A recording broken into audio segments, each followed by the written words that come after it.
They found in the Quran all the logical and moral and scientific answers that they were looking for. Beside that, Islam offered them solution to their life problems. Bet to Koranas pateikia išeitis į visas gyvenimo problemas. Quran is the only book in our human history Koranas yra vienintelė knyga mūsų žmonijos istorijoje, which challenged the knowledgeable people kuri meta iššūkį intelektualiems žmonėms to find one logical or scientific or mathematical mistake. Atrasti nors vieną loginę ar mokslinę ar matematinę klaidą. Quran challenged the humans to imitate it.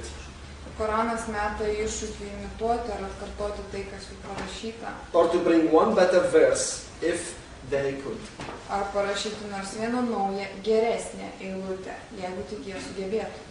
And since 1470 years, no one could till today bring one mistake or imitate one verse. Ir jau nuo 1470 metų iki pačių dienų nei vienas negalėjo parodyti nors vienos klaidos ar atkartoti to, kas jau buvo parašyta. And Allah asks in the Quran the non-Muslims Ir Allahas Korane prašo nemusulmonų to show their proofs if they are sure about their doubts. parodyti savo įrodymus, ar jie yra teisūs dėl savo abejonių. Some media and other extremists Kai kurie žiniasklaidos atstovai ir kiti or manipulated people ar tie, kurie manipuliuoja žmonėmis, want you to believe that Islam is unhuman.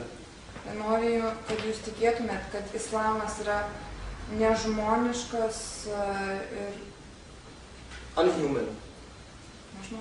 nežmoniškas. Okay, everything's okay. Some media and other extremists want us and manipulated people to believe that Islam is unhuman or anti-West. Ar nukreiptas prieš vakarų kultūras.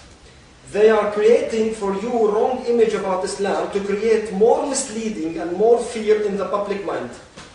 Jie kuria klaidingą įvaizdį apie islamą tam, kad suklaidinti ar sukelti visuomenės baimės. For their own political, secret and financial agenda. Dėl savo politinių paslapčių ir finansinių objektų. Although these people never read Islam, Be to šie žmonės niekada nestudijavo islamą. or more specific to be, the Quran didn't study it really, Jie niekada neskaitė Koraną. and never brought us one proof of what they are claiming about Quran. Ir niekada nepateikė nei vieno įrodymo, ką jie teigia apie Koraną ar islamą. There is no whatever any conflict between Islam and the West, Tačiau čia nėra jokio konflikto tarp islamo ir vakarų, or with the non-Muslims. ar tarp tų žmonių, kurie yra ne musulmonai. And if you read the Quran, Ir jeigu jūs perskaitytumėte you will see Koraną, that clearly. jūs tai pamatytumėte, Islam is very civilized and moralic religion. kad islamas yra labai civilizuota ir morali religija. And if we want to judge whole nation because a mistake of one sick or a criminal man, then we need to judge the West 1,000 times more than any other nation. Ir jeigu mes norime vertinti visą tautą dėl vieno nesveiko žmogaus ar nusikaltėlio klaidos, tada mes turime 1000 kartų daugiau teisti vakarus ar bet kurią kitą religiją. Because from the Crusaders' time, Nes nuo Wars. kryžiaus žygių laikų wars against the Muslims and the Arabs, still today with Bosch crimes in the Arabic world, iki šių dienų prezidento Bušo nusikaltimų arabų šalyse, we will see that the West European and the Anglo-Saxons mes pamatytume, kad vakarų europiečiai ir anglosaksai are million times more unhuman and unjust than any other nation in this earth. kad vakarų europiečiai ir anglosaksai yra milijonus kartų didesni, nežmoniškesni ir neteisingesni nei bet kuri kita tauta šioje žemėje. And if you want, I can give you dates and events and numbers of all the crimes they have done. Ir jeigu jūs norite, aš jums galiu pateikti visas datas, įvykius, skaičius apie jų padarytus nusikaltimus.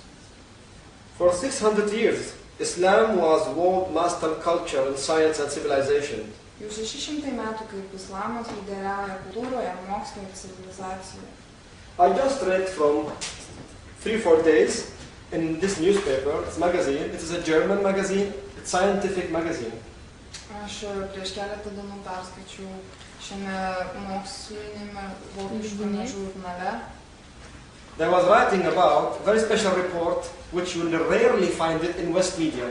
Apie rado labai retą straipsnį, kurio nerastumėt jokiam kitam vakarų žurnale ar laikraštyje. They was writing that for 600 years these professors of Deutschland and Switzerland that all the things that Muslims have done from the 9th century to the 15th century.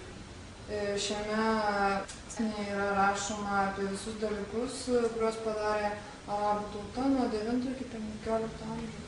And they said, Jahrhundert, die erste global Wissengesellschaft. It was for 600 years the global, international, biggest scientific culture.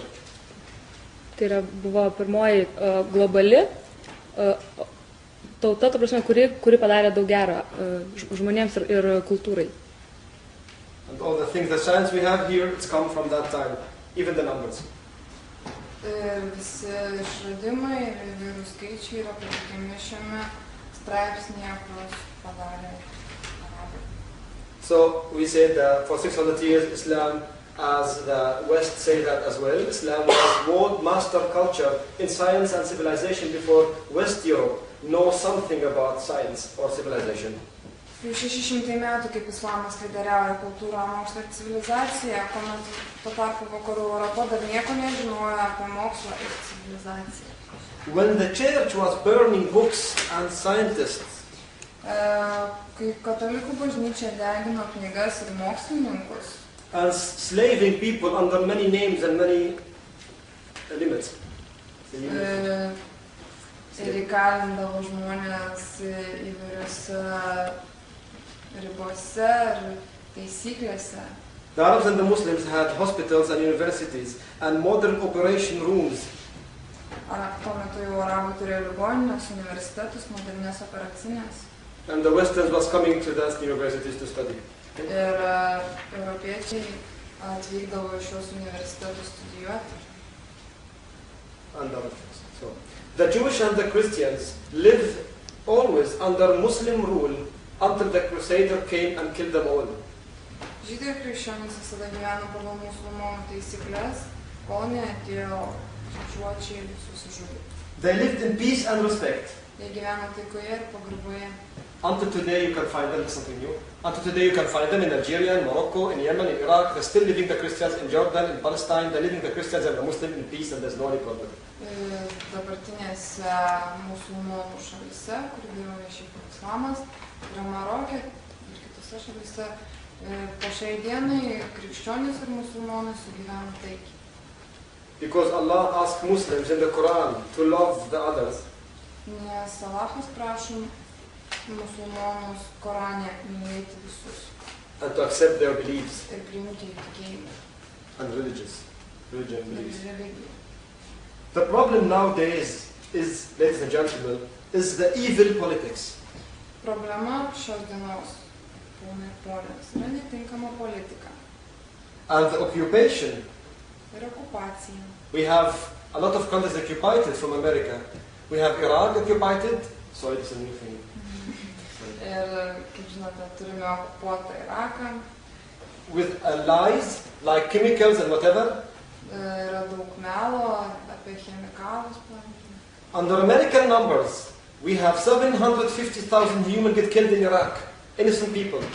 Ir mes turime milžiniškus skaičius nužudytų žmonių Irake, kuriuos nužudė būtent amerikiečiai. Just to satisfy Bush desires. Tik tam, kad galėtų patenkinti prezidento Busho norus. What happened in Palestine? Tai kas vyksta Palestinoje? Somalia, Algeria. Somalija, Algerijoje. All these problems, it is the influence of the West politics in the Arabic countries. Visa tai yra tik tai influence of the West policy in Arabic countries. Visa tai yra tik tai vakarų politikos įtaka. So our problem today is evil politics. Taigi šiandieninė problema yra netinkama politika, and occupation, okupacija, dictatorship, diktatūra, and injustice, teisybė, and corruption, korupcija, and we having armut, hunger. taip pat badas, Hunger. Badas, badas. badas, What mean batas? It is hunger. Hunger. How should I know in batas? Batas is Arabic. It's literally batas, right? Yes. Okay, batas. Okay, batas. But not our problem with the religion. bet tikrai ne problema yra religija.